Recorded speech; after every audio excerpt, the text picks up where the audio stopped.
شروع کرتا ہوں اللہ کے نام سے جو بڑا مہربان نہایت رحم والا ہے۔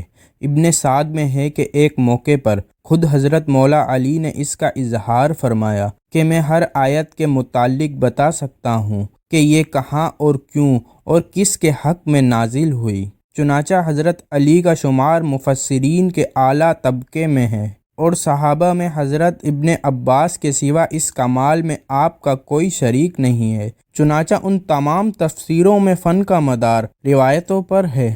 مثلاً ابن جریر طبری، ابن ابی حاتم، ابن کثیر وغیرہ میں بکثرت آپ کی روایت سے آیت کی تفسیریں منقول ہیں۔ ابن سعد میں ہے کہ آپ نے حضرت محمد صلی اللہ علیہ وآلہ وسلم کی وفات کے 6 مہینے تک جو گوشہ نشینی اختیار کی، اس میں آپ نے قرآن مجید کی تمام سورتوں کو نزول کے ترتیب سے مرتب کیا تھا۔ ابن ندیم نے کتاب الفہرست میں سورتوں کی اس ترتیب کو نقل کیا ہے۔ جناب حضرت علی المرتضیٰ نے بچپن سے لے کر وفات نبوی صلی اللہ علیہ وآلہ وسلم تک 30 سال حضرت محمد صلی اللہ علیہ وآلہ وسلم کی خدمت و رفاعت میں بسر کیے۔ اس لیے آپ اسلام کے احکام و فرائض اور ارشادات نبوی صلی اللہ علیہ وآلہ وسلم کے بہت بڑے عالم تھے۔ پھر تمام اکابر صحابہ میں وفات نبوی صلی اللہ علیہ وآلہ وسلم کے بعد سب سے زیادہ آپ نے عمر پائی۔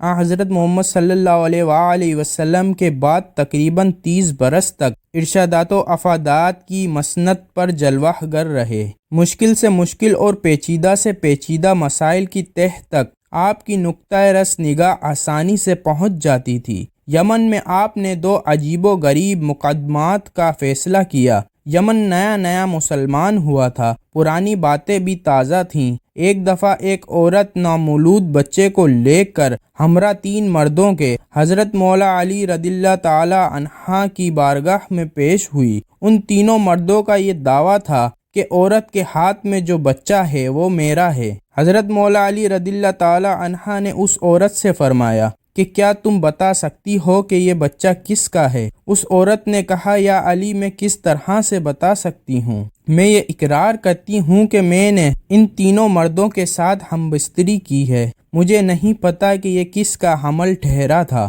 یہ بچہ کس مرد کا ہے؟ میں آپ رضی اللہ تعالی عنہ سے عرض کرتی ہوں کہ آپ رضی اللہ تعالی عنہ مجھے میری اس غلطی کو معاف کر دیں۔ پاس بیٹھے سب لوگ سکتے میں آ گئے اور کہنے لگے کہ آج تو علی بھی فیصلہ نہ کر پائیں گے۔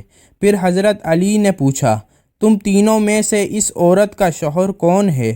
ان تینوں مردوں میں سے ایک مرد نے ہاتھ کھڑا کیا تو آپ رضی اللہ تعالی عنہ نے فرمایا کہ کیا تم حلفاً کہہ سکتے ہو کہ یہ بچہ تمہارے نقطے سے بنا ہے؟ شوہر نے حضرت علی رضی اللہ تعالی عنہ سے عرض کیا، نہیں حضور، میں اپنی بیوی کی بدکاری دیکھ کر کبھی بھی یقین سے نہیں کہہ سکتا کہ یہ بچہ میرا ہے یا پھر کسی اور کا۔ وہاں بہت سے لوگ بیٹھے ہوئے تھے، وہ اس بات کو سوچ رہے تھے کہ یہ بہت ہی پیچیدہ مسئلہ ہے، اس کا حل کس طرح سے ہوگا۔ وہاں مشرکین بھی بے شمار جمع تھے۔ مشرکین کہنے لگے کہ آج حضرت علی رضی اللہ تعالی عنہ کوئی فیصلہ نہیں کر پائیں گے۔ حضرت علی رضی اللہ تعالی عنہ کچھ دیر تک چپ رہے۔ پھر آپ نے پیدا ہونے والے بچے کی دیت مقرر کی اور دیت کے 3 حصے کیے۔ اس کے بعد حضرت علی نے قرہ ڈالا اور فرمایا کہ میں اب قرہ ڈالتا ہوں، جس کا نام پر قرہ نکلے گا بچہ اس کا ہوگا۔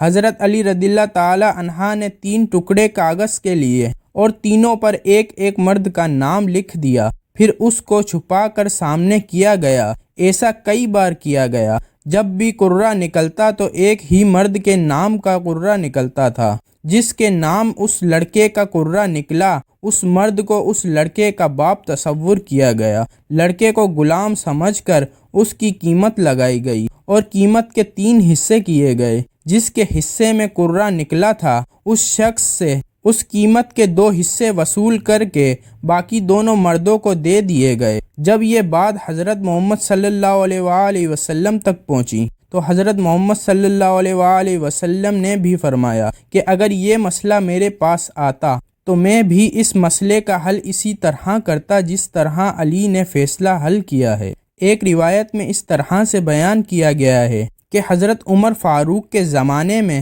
قدامہ بن مظعون نے شراب پی تو حضرت عمر نے ان پر حد جاری کرنے کا حکم دیا۔ قدامہ نے کہا مجھ پر کوئی حد نہیں ہے، کیونکہ اللہ تعالیٰ کا فرمان ہے کہ ایمان لانے والوں اور عمل صالح کرنے والوں پر کوئی حرج نہیں ہے جو کچھ انہوں نے کھایا پیا ہو۔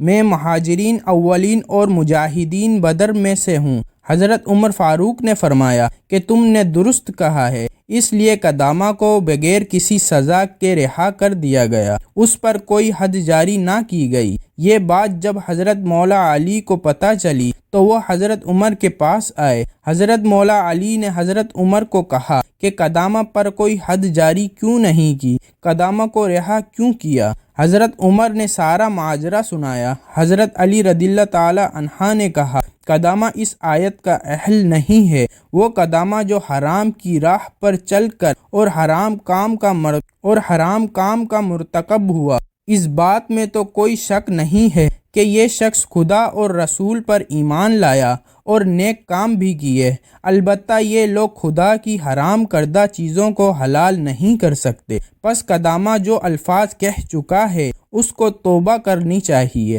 حضرت علی رضی اللہ تعالی عنہ نے فرمایا کہ اگر یہ قدامہ توبہ کرتا ہے تو اس پر حد جاری کی جائے، اگر قدامہ توبہ نہ کرے تو اس کو قتل کر دیا جائے، کیونکہ وہ ملت اسلام سے خارج ہو گیا ہے۔ حضرت عمر سمجھ گئے تھے کہ قدامہ کو چھوڑ کر غلطی کی ہے۔ حضرت عمر نے قدامہ کو دوبارہ طلب کیا اور قدامہ کو کہا کہ تم توبہ کرو۔ قدامہ یہ بات اچھے طریقے سے سمجھ گیا تھا کہ میرے بارے میں شرعی سزا کیا ہے۔ قدامہ نے توبہ کی، قتل کی سزا معاف ہو گئی، تو اب قدامہ پر حد کا مسئلہ باقی تھا۔ حضرت عمر نے حضرت علی سے پوچھا کہ آپ مشورہ دیں کہ قدامہ پر کس طرح حد جاری کرنی چاہیے۔ حضرت علی رضی اللہ تعالی عنہ نے فرمایا کہ قدامہ کو 80 کوڑے مارے جائیں، کیونکہ جو بھی شرابی نشہ کرتا ہے تو وہ مست ہو کر بہکی باتیں کرنا شروع کر دیتا ہے۔ حضرت علی رضی اللہ تعالی عنہ کے کہنے پر قدامہ کو 80 کوڑے مارے گئے۔